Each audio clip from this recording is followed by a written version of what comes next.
It is my pleasure to introduce the Chief of the Rio Rancho Police Department, Michael Geyer.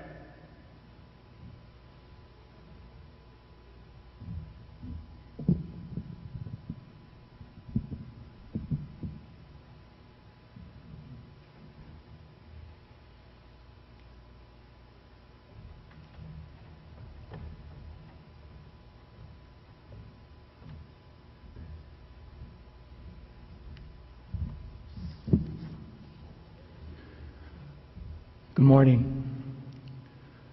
I want to thank you all for being here today to pay tribute to Officer Greg Nigel Benner. It is a solemn honor to be here to remember and celebrate the life and contributions of this fallen public servant. I would like to extend condolences on behalf of the Rio Rancho Police Department to the family for the loss of your loved one. He was not only a member of your family, he was a beloved member of ours as well. His passing brings sadness to all who knew and loved him. Our entire community grieves with you today. His death has impacted many, as evident by the hundreds of letters, cards, emails, texts, and phone calls that we have received from police departments and citizens across the nation.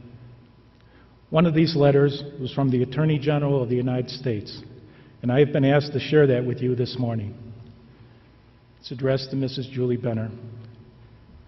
Dear Mrs. Benner, I write to express my sorrow and deepest sympathies for the tragic loss of your husband, Officer Greg Benner.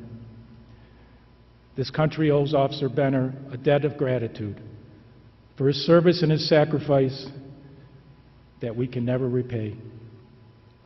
As an Air Force veteran and a Rio Rancho police officer, your husband exemplified the best that our nation has to offer, sharing boundless energy and strength with the country he loved and the community he swore to defend.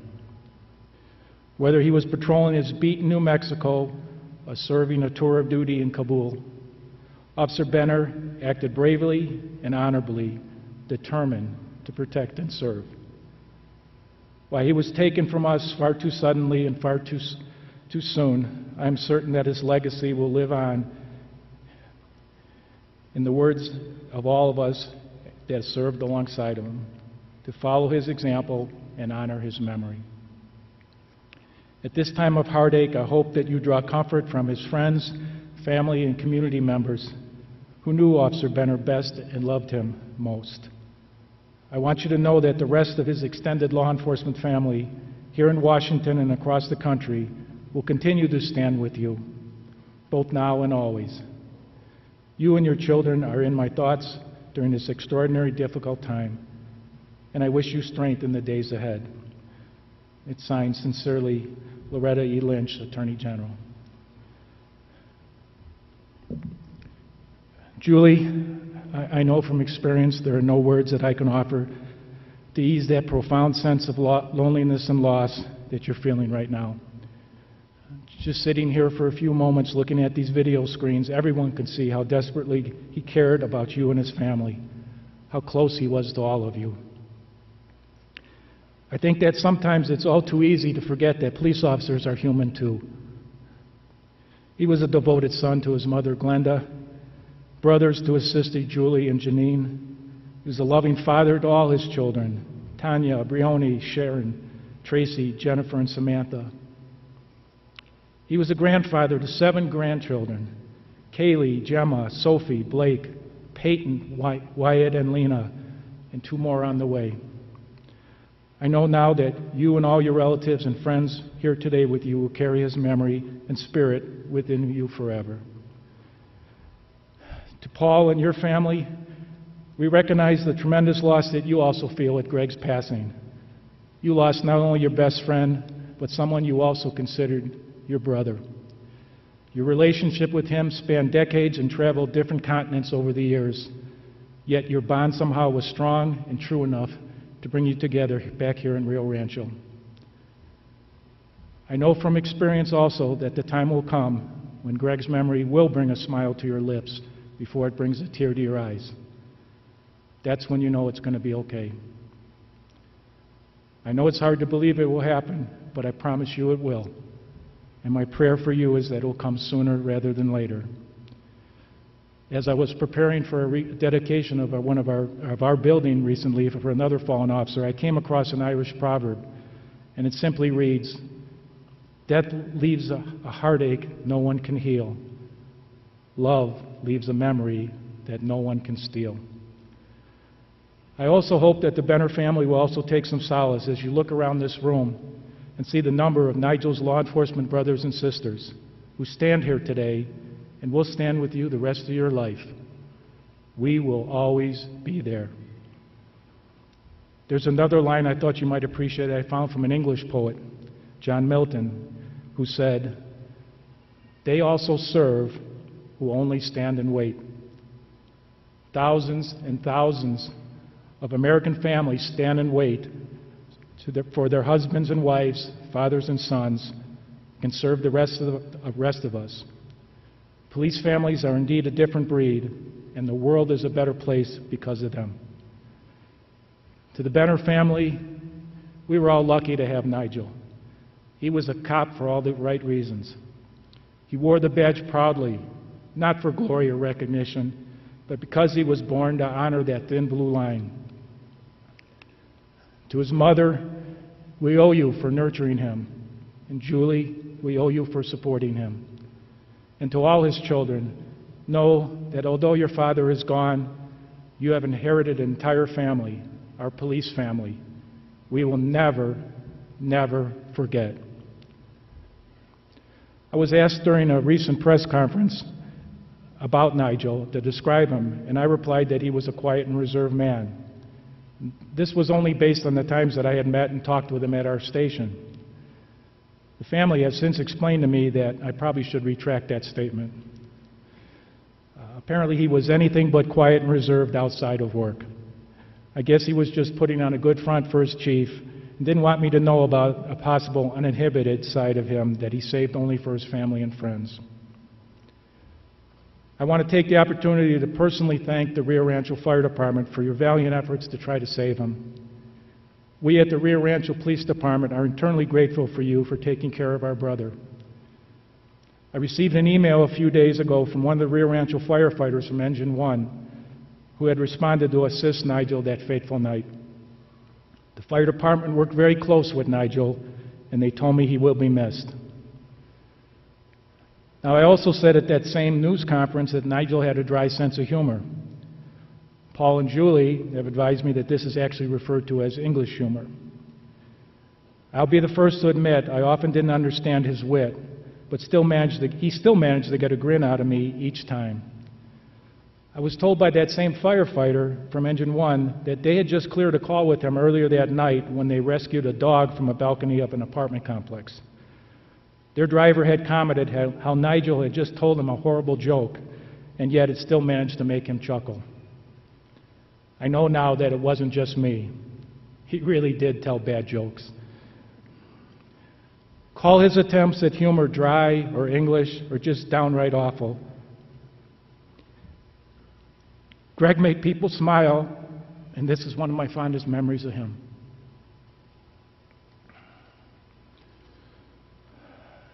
There was another story that I heard about Nigel that also made me smile, but also almost made me cry.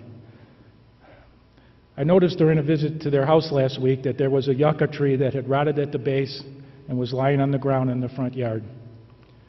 I was told that Julie had been on Nigel for a long time to remove that plant while it was still upright, and somehow he never got around to it. Apparently, the day after he passed away, that plant broke off at the base and fell to the ground. Nigel finally took care of it his own way, sending a message to Julie that he was still there for you. After his retirement from the United States Air Force, he followed his lifelong dream to become a police officer.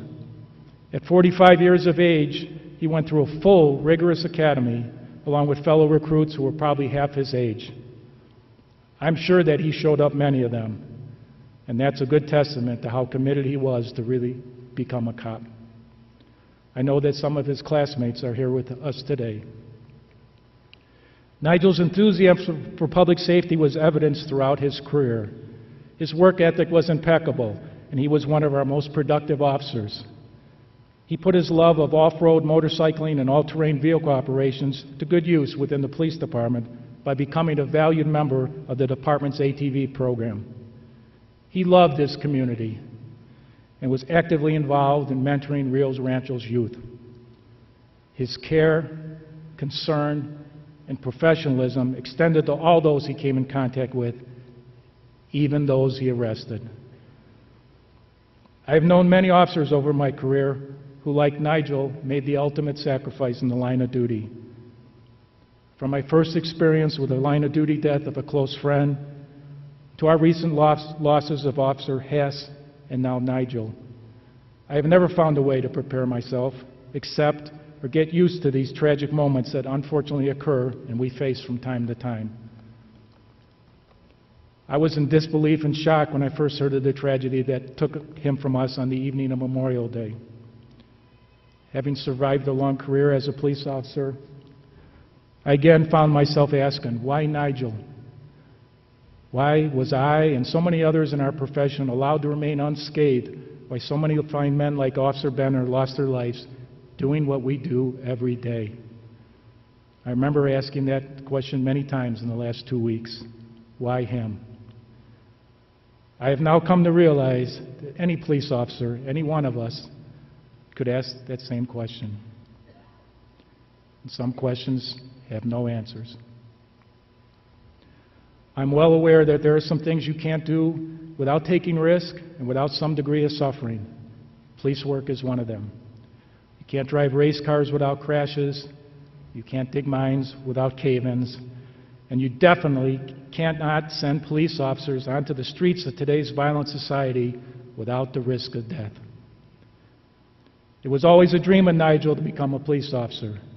And despite the stressors and the countless challenges in our line of work, he came ready to be tested by these uncertainties of life and came prepared to face the risk that we face. It was his calling and personal decision to become part of our noble profession.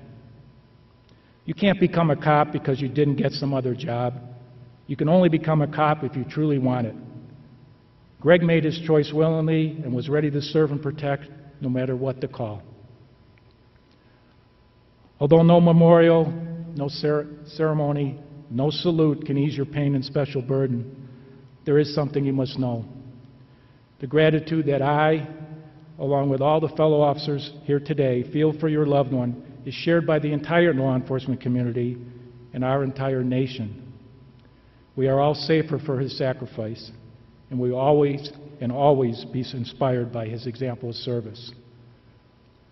Officer Benner served willingly, embracing his essential role from day one. He was part of something greater than any one man or woman. He was part of one of America's earliest, finest, and most noble traditions. Officer Benner represented and defined what is best about our country. So while we may grieve, we must not despair. The choice of heroic men like Nigel to live for their country was made with the understanding that they could die for it too. That selfless choice reminds us of just how brave and how remarkable Officer Benner was. For he made service to others his life's work. His untimely death only reminds us of the gravity of our mission. We may say goodbye today, but we will never, never let go. Police officers never really die. It is only our watch that ends. We remember what it means to take the job. No other profession will give you as much or sometimes take as much. The job can reward you like none other, but one day it may demand from you everything in return. Why all of us gave some, brave men like Officer Benner gave all. Last week I received a call from a woman who wanted to express her sympathy for our loss. She explained to me that she had met Officer Benner when he responded to a call at their home involving her daughter who suffered from mental health issues. The girl was having a bad day and was acting out. The mother told me that Officer Benner spoke to her daughter with kindness, respect, and compassion and was able to get her to calm down. Nigel truly left a lasting impression on that young lady, and her mother was so moved by this encounter that she shared something special with me. She told me that after reflecting on that experience, a feeling came over her that her daughter had just been touched by an angel. Imagine her sadness when she learned of his death a few days later, and then realized that he was now in heaven, watching over all of us as a real guardian angel. I know Nigel was well aware that the touch of life each day was the true reward of our work, and he did just that every moment of his career, touch lives. That is why he loved his job and came to work every day with such a passion. That is why he was dedicated to our profession and his community, and that is why he and his family made the sacrifices they did. Therefore, we should celebrate his life, not just mourn his passing. I'm sure that's how he would want to be remembered. So let us always remember him. And in the quiet moment of our lives, thank God he was willing to take and endure the uncertainty and the risk of policing for the sake and safety of others. His untimely passing is a reminder to all of us to cherish our loved ones today, for you never know what tomorrow is going to bring. All that is left for we, the survivors, to do is to honor him, take care of one another, and redirect ourselves to the same course to which Nigel gave his last full measure of true devotion. I would like to close with a short poem I found that perhaps contains a message Nigel would want to leave with us. I'd like the memory of me to be a happy one. I'd like to leave an afterglow of smiles when life is done. I'd like to leave an echo whispering softly down the ways of happy times and laughing times and bright and sunny days. I'd like the tears of those who grieve to dry before the sun of happy memories that I leave when life is done. May God bless the Benner family. May God protect every police officer throughout this great country and keep them safe while they stand watch over us. God bless you all. Nigel, farewell, my brother, until we meet again. Thank you.